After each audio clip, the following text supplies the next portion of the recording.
नमस्कार दोस्तों, आज है शनिवार और आप देख रहे हैं प्रोग्राम शिंजन और मैं हूं आपका दोस्त, आपका होस्ट प्रवीण कोमल।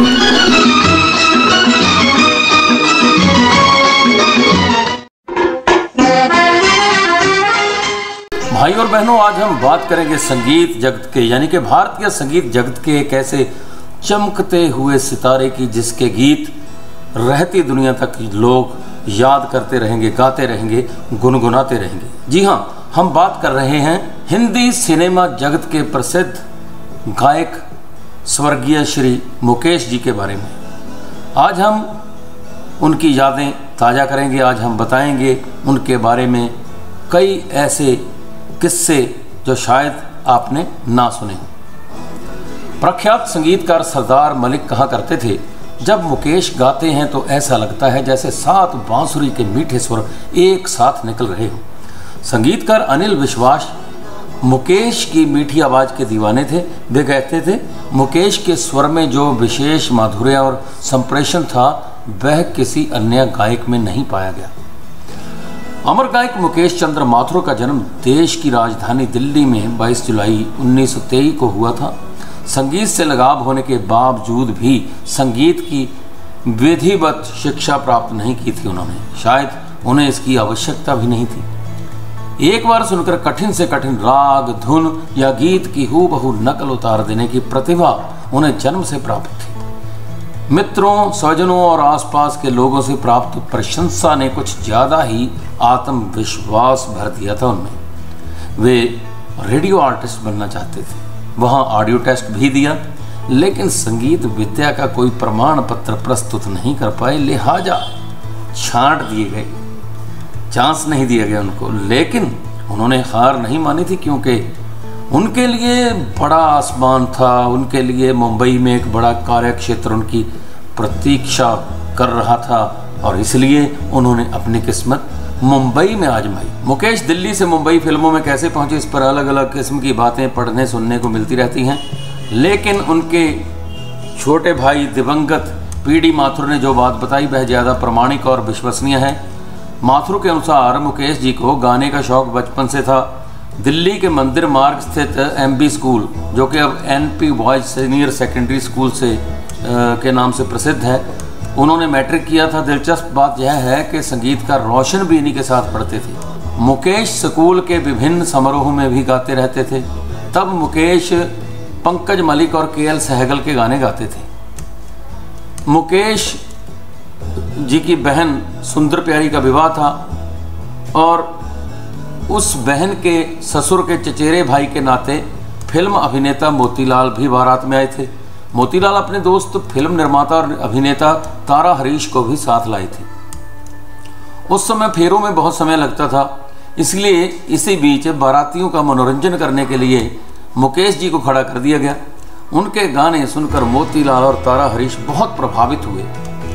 इसी दौरान मुकेश जी मैट्रिक करके दिल्ली में ही CPWD में सर्वेयर की नौकरी करने लगे। लेकिन अभी 7-8 महीने बीते थे कि मोतीलाल का तार आ गया कि मुंबई आ जाओ। मुकेश वह तार देखकर बहुत खुश हुए, लेकिन पिताजी को यह सब पसंद नहीं था। लेकिन मुकेश जी ने जिद करके जैसे तैसे पिताजी को मना लिया और नौकरी छोड़कर अक्टूबर 1939 में वह मुंबई चले गए। लेकिन लंबे संघर्ष के बाद ही उनके गायन को सफलता मिली। यहाँ यह भी बता दें कि संगीतकार खेमचंद्र प्रकाश के चचेरे भाई जगन्नाथ प्रसाद से मुकेश ने शास्त्रीय संगीत सीखा था। इनके अलावा मुकेश अनिल विश्वास, KL सहगल और रोशन का भी बहुत सम्मान करते थे। मुकेश का पहला गीत जो सबसे पहले सुर्खियों में आया वह फिल्म पहली नज़र से था। हालांकि इससे पहले भी मुकेश कुछ फिल्मों में गीत गाने के साथ फिल्मों में अभिनय भी कर चुके थे। सन 1945 में प्रदर्शित फिल्म पहली नज़र में अनिल विश्वास के संगीत निर्देशन में मुकेश का गाया गीत दिल जलता है तो जलने दो जब रेडियो पर बजा तो सभी को लगा कि यह KL सहगल ने गाया होगा, क्योंकि उस गीत का अंदाज सहगल जैसा ही था और मुकेश यूं भी सहगल से काफ़ी प्रभावित थे। मेजबाना कुंदन लाल सहगल का था। वे भी मुकेश से प्रभावित हुए बिना नहीं रह सके। उन्होंने मुकेश को अपना उत्तराधिकारी घोषित कर दिया। उनकी मधुर आवाज पर मुग्ध होकर सहगल ने अपना निजी हारमोनियम मुकेश को उपहार में दिया, जिस पर वे जीवन पर्यंत रियाज करते रहे। सचमुच मुकेश ही सहगल के सच्चे उत्तराधिकारी थे। स्वर सम्राट का उत्तराधिकारी एक स्वर सम्राट ही हो सकता था। एक बार विविध भारती के जयमाला कार्यक्रम को मुकेश ने प्रस्तुत किया। 1 घंटे के कार्यक्रम में उन्हें अपनी पसंद के गाने अपने संस्मरण के साथ सुनाने का शुभ अवसर प्राप्त हुआ। उन्होंने पूरे कार्यक्रम में सहगल के ही गाने सुनवाए, अपना भी कोई गाना नहीं सुनाया। मुकेश इसके बाद चल निकले और फिर जल्दी ही वह सहगल की छाया से निकलकर अपने उन सुरों और अंदाज में आ गए जिसे अभी तक दुनिया अभिभूत है। मुकेश को सर्वाधिक लोकप्रियता तब मिली जब उन्होंने राज कपूर के लिए, विशेषकर राज कपूर द्वारा निर्मित फिल्मों के लिए गाना शुरू किया। आरके स्टूडियो की 1949 में आई बरसात में मुकेश के छोड़ गए बालम और पतली कमर है जैसे गीतों के बाद मुकेश की लोकप्रियता 7 समंदर पार तक तब पहुंची जब सन 1951 में आरके की आवारा फिल्म रिलीज हुई। आवारा में शैलेंद्र के लिखे और शंकर जयकिशन के संगीतबद्ध किए आवारा हूं गीत को जब मुकेश ने अपने स्वर दिए तो इस गीत ने लोकप्रियता का नया इतिहास लिख दिया। रूस में तो यह गीत आज 70 साल बाद भी बेहद लोकप्रिय है। आवारा हूं या गर्दिश में हूं, आसमान का तारा हूं, आवारा हूं।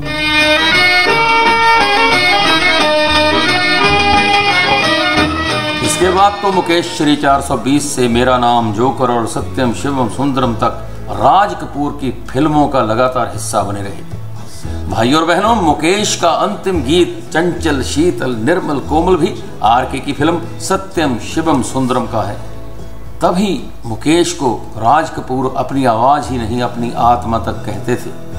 राज कपूर को जब मुकेश के निधन का समाचार मिला तो वह गमगीन हो गए और उन्होंने रूंधे गले से कहा था, मेरी तो आवाज ही चली गई। इधर यह बात भी हैरान करती है कि मुकेश के गीतों को सबसे ज्यादा लोकप्रियता जहां आरके स्टूडियो की फिल्मों से ही मिली, लेकिन उन्हें राज कपूर द्वारा निर्मित किसी भी फिल्म के गीतों के लिए कोई भी बड़ा पुरस्कार नहीं मिला। हालांकि यह गनीमत है कि मुकेश को मिले 4 फिल्म फेयर पुरस्कारों में पहला फिल्म फेयर पुरस्कार जिस अनाड़ी फिल्म के लिए मिला उसके नायक राज कपूर ही थे। और जिस गीत सब कुछ सीखा हमने ना सीखी होशियारी, सच है दुनिया वालों के हम हैं अनाड़ी, इस गीत के लिए यह पुरस्कार मिला, वह राज कपूर पर ही फिल्माया गया था। सब कुछ सीखा हमने ना सीखी होशियारी। मुकेश को सर्वश्रेष्ठ गायक के लिए जो 3 और फिल्म फेयर मिले, उनमें 2 फिल्में मनोज कुमार अभिनीत हैं। एक फिल्म पहचान 1970 जिसके गीत सबसे बड़ा नादान वही है, और दूसरी फिल्म बेईमान 1972 है जिसके गीत जय बोलो बेईमान की जय बोलो, इसके लिए मुकेश को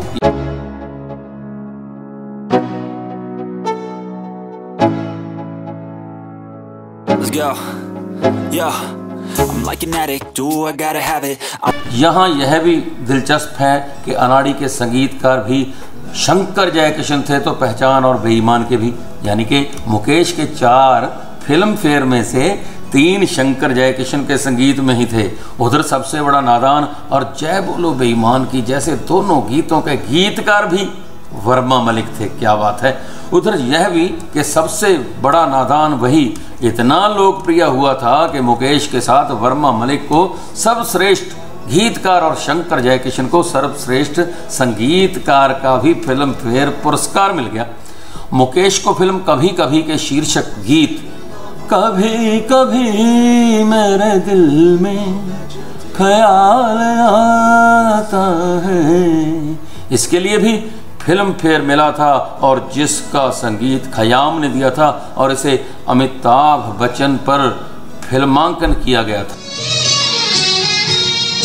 कभी कभी मेरे दिल में ख्याल आता। राज कपूर के बाद मुकेश के गीत जिस अभिनेता पर सबसे ज्यादा जमे और पसंद किए गए वह मनोज कुमार ही हैं, जिनकी लगभग 20 फिल्मों में मुकेश ने अपने स्वर दिए, जिनमें हरियाली और रास्ता, हिमालय की गोद में, पत्थर के सनम, उपकार, पूर्व और पश्चिम, रोटी कपड़ा और मकान, सन्यासी और 10 नंबरी जैसी सुपर डुपर हिट फिल्में तो शामिल हैं ही।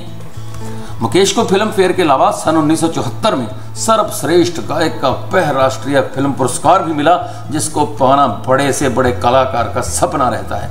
जिस गीत के लिए यह राष्ट्रीय पुरस्कार मिला वह गीत है फिल्म रजनीगंधा का कई बार यूं ही देखा है, यह जो मन की सीमा रेखा है।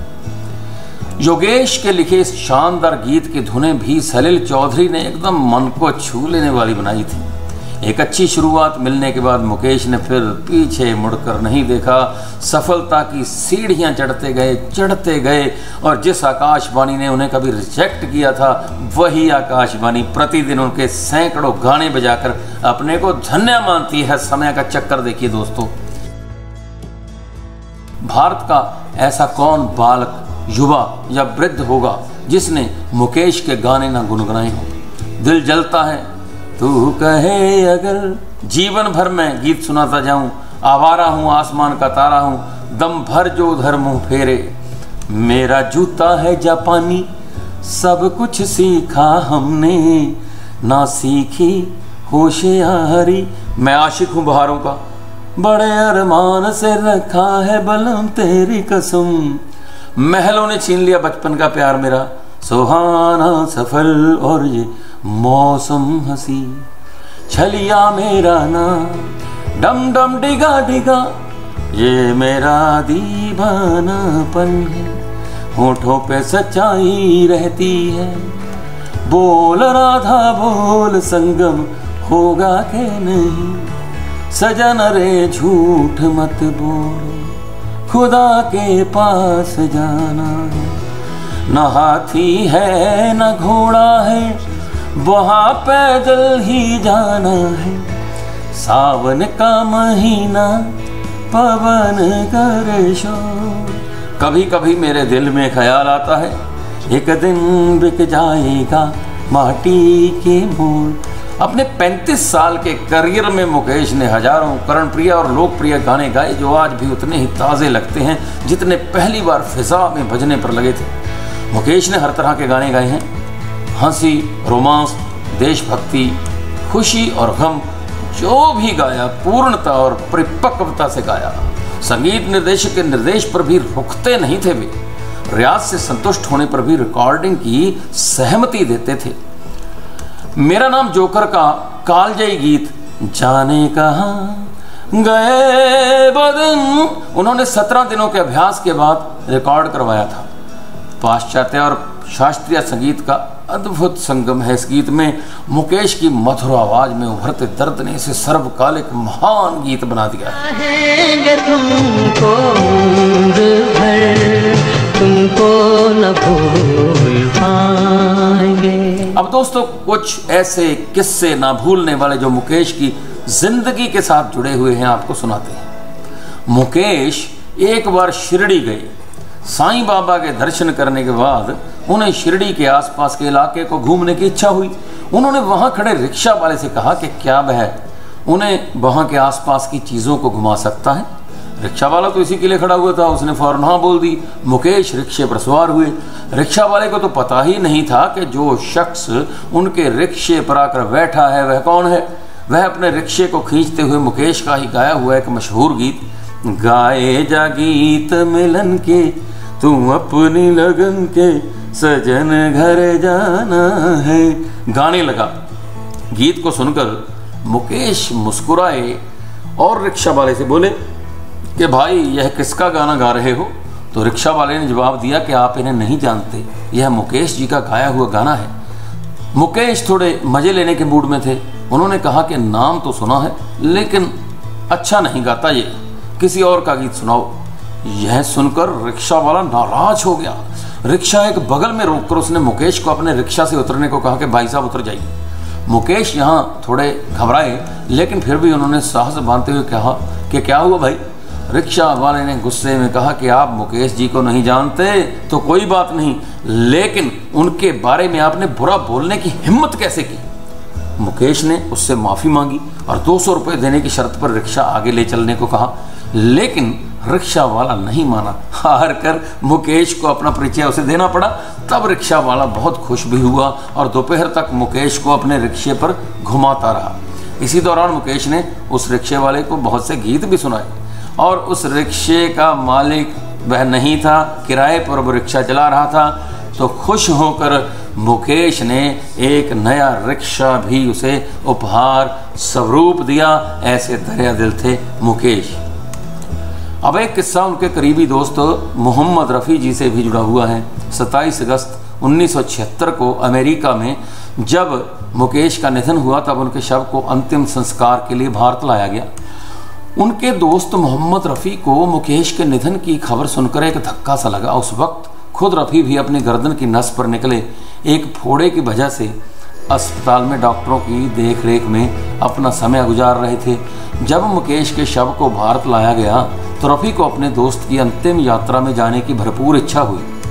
हालांकि डॉक्टर ने उन्हें कहीं ना जाने के लिए कहकर अपने बिस्तर पर आराम करने के लिए कहा।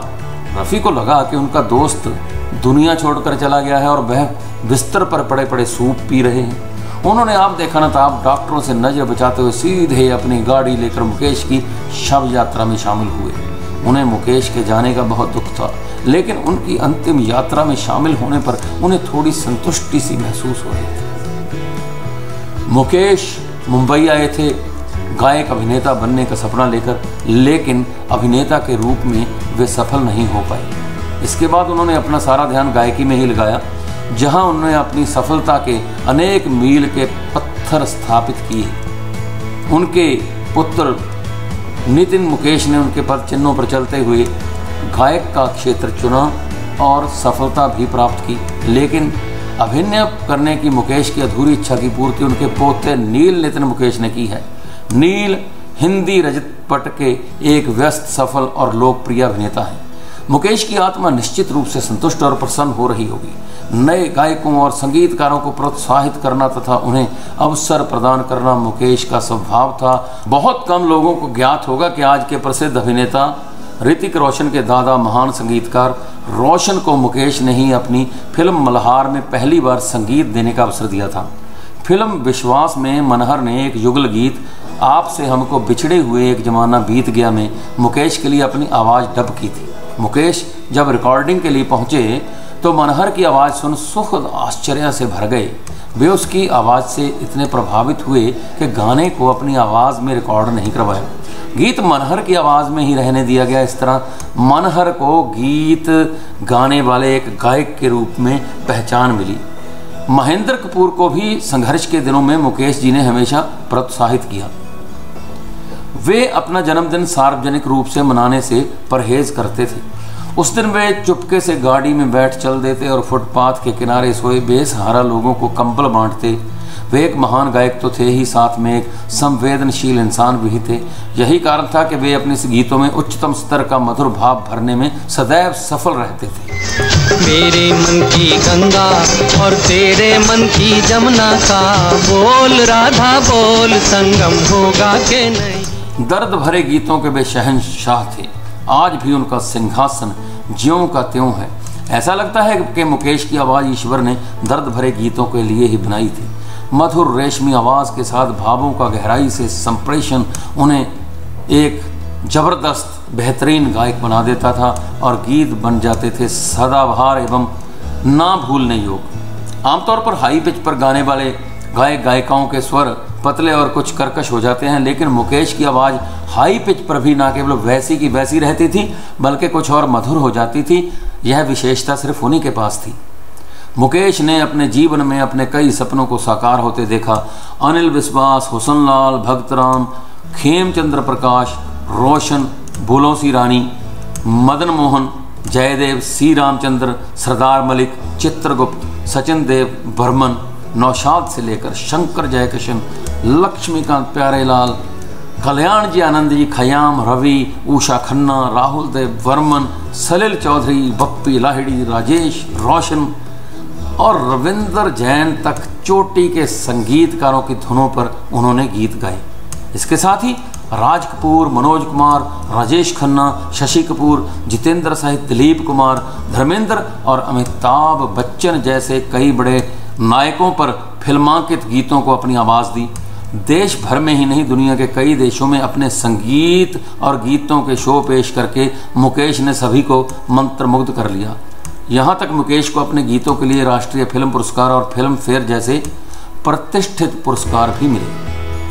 जिस दिन मुकेश जी के गीतों की रिकॉर्डिंग होती थी उस दिन वह उपवास जैसा रखते थे। मुकेश अपने काम के प्रति इतने समर्पित थे कि जब तक उनकी रिकॉर्डिंग नहीं हो जाती थी तब तक वह सिर्फ पानी और गर्म दूध ही लेते थे, जिससे उनका गला बिल्कुल ठीक रहे और उनके सुरों में रत्ती भर भी कमी ना आए। एक बार मुकेश कहीं बाहर गए हुए थे, उसी दौरान फिल्म विश्वास की रिकॉर्डिंग करनी पड़ी। इस फिल्म के लिए चांदी की दीवार न तोड़ी जैसे कुछ दिलकश गीत मुकेश पहले ही रिकॉर्ड कर चुके थे, लेकिन एक गीत आपसे हमको बिछड़े हुए एक जमाना बीत गया अभी रिकॉर्ड होना था। तब फैसला किया गया कि अभी इस गीत को मनहर उदास की आवाज़ में रिकॉर्ड कर लिया जाए, बाद में जब मुकेश आएंगे तो मनहर की जगह उनके ही स्वर में रिकॉर्ड कर लेंगे। मनहर और सुमन कल्याणपुर की आवाज़ में यह गीत स्वरबद्ध कर लिया गया। जब मुकेश मुंबई वापस आए तो उनको कहा गया कि अब वह इस गीत को रिकॉर्ड करवा दें, लेकिन जब मुकेश ने वह गीत सुना तो गीत सुनकर बोले, क्या कमी है इस गीत में? मनहर ने इसे इतना अच्छा गाया है तो उस बेचारे को हटाकर मुझसे क्यों गवा रहे हो? और उसके बाद वह गीत मनहर के स्वर में ही रहा। मुकेश की यह बात सभी को हैरान करने वाली थी। कोई और होता तो ऐसा कभी नहीं कहता, और यही बात बताती है कि मुकेश जितने अच्छे गायक थे उतने अच्छे इंसान भी थे। हिंदी फिल्मों में समकालीन ऐसा कोई अभिनेता नहीं जिसने उनका प्लेबैक ना लिया हो, ऐसा कोई संगीतकार नहीं जिसने उनसे गीत गवाकर अपने को धन्य न माना हो। राज कपूर की तो वे आवाज़ ही थे, लेकिन मुकेश स्वयं को धन्य मानते थे। तुलसी कृत रामचरित मानस की चौपाइयाँ गाकर, बालकांड से लेकर उत्तरकांड के प्रमुख अंशों को प्रख्यात संगीतकार जयदेव के निर्देशन में उन्होंने अपने मधुर स्वर में रिकॉर्ड करवाया था, जिसके लिए उन्होंने कोई भी पारिश्रमिक नहीं लिया था। जीवन के सभी रसों का समावेश है उनके मानस गान में। बालकांड का वात्सल्य रस, अयोध्या कांड का करुण रस, अरण्य कांड का विरह रस, लंका कांड का रौद्र रस तथा सुंदर कांड एवं उत्तरकांड के भक्ति रस की गंगा जो मुकेश के स्वर में प्रवाहित हुई है वह अद्भुत है। क्या मुकेश के पहले भी इतना डूबकर किसी ने मांस पाठ किया था? शायद नहीं। तभी तो नित्य ही प्रातः आंख खुलने पर किसी न किसी मंदिर के ध्वनि विस्तार यंत्र से, यानी कि लाउड स्पीकर से रामायण की चौपाइयाँ उस अमर गायक की आवाज में गूंजती हुई सुनाई पड़ती है। फटिक सिला बैठे दो भाई और बहनों, भारत के प्रत्येक रामायण प्रेमी के घर में तुलसी के रामचरितमानस के साथ मुकेश द्वारा गाए रामायण के कैसेटों ने और सीडीज ने भी स्थायी आवास बना लिया है। इससे बढ़कर उस अमर गायक को और क्या श्रद्धांजलि हो सकती है। अपने उच्चतम गायन के लिए ऐसा कौन सा पुरस्कार है जिसे मुकेश ने प्राप्त ना किया हो? सर्वश्रेष्ठ गायक के लिए राष्ट्रपति पुरस्कार से लेकर फिल्म फेयर अवार्ड कई बार उन्हें प्राप्त हुए। वे उस ऊंचाई पर पहुंच गए थे कि पुरस्कारों की गरिमा उनसे बढ़ने लगी थी। लोकप्रियता के उस शिखर पर विद्यमान थे जहां पहुंच पाना किसी के लिए एक सपना होता है। करोड़ों भारतवासियों के हृदयों पर उनका अखंड साम्राज्य था और रहेगा। एक प्रचंड हृदयाघात ने डेट्रॉइट कनाडा में जब एक संगीत समारोह हो रहा था उनको हमसे छीन लिया, लेकिन मुकेश आज भी अमर हैं। मुकेश को दुनिया से विदा हुए आज 44 वर्ष हो गए हैं, लेकिन उनके गीतों की दीवानगी आज भी देखते ही बनती है। हम तो तेरे आशिक हैं सदियों पुराने, हम तो तेरे आशिक हैं सदियों पुराने, चाहे तू माने चाहे ना माने। कलाकार की दोस्तों कभी मौत नहीं होती। भाई और बहनों, उनके गीत आज भी वातावरण में वैसे ही गूंजते हैं। तुझे के होठों को देकर अपने गीत, कोई निशानी छोड़ फिर दुनिया से गो। एक दिन बिक जाएगा माटी के मुंह, जग में रह जाएंगे प्यारे तेरे बोल। एक दिन बिक जाएगा माटी के मोल, जग में रह जाएंगे प्यारे तेरे बोल।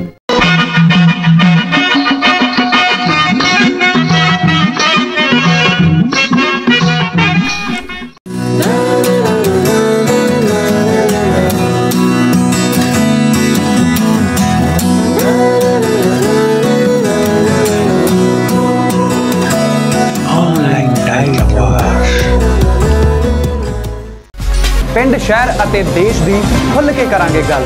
ਆਰਥਿਕ ਸਮਾਜਿਕ ਤੇ ਰਾਜਨੀਤਿਕ ਮੁੱਦਿਆਂ ਦਾ ਮਿਲ ਕੇ ਲੱਭਾਂਗੇ ਹੱਲ। ਕਰਾਂਗੇ ਗੱਲ ਹਰ ਆਮ ਅਤੇ ਖਾਸ ਦੀ, ਨੌਕਰਸ਼ਾਹੀ ਤੇ ਹਰ ਜਮਾਤ ਦੀ। ਆਮ ਜਨਤਾ ਨੂੰ ਸਰਕਾਰ ਤੋਂ ਆਸ ਦੀ। ਤੁਸੀਂ ਵੇਖਣਾ ਨਾ ਭੁੱਲਣਾ ਚੈਨਲ ਗੱਲ ਪੰਜਾਬ ਦੀ।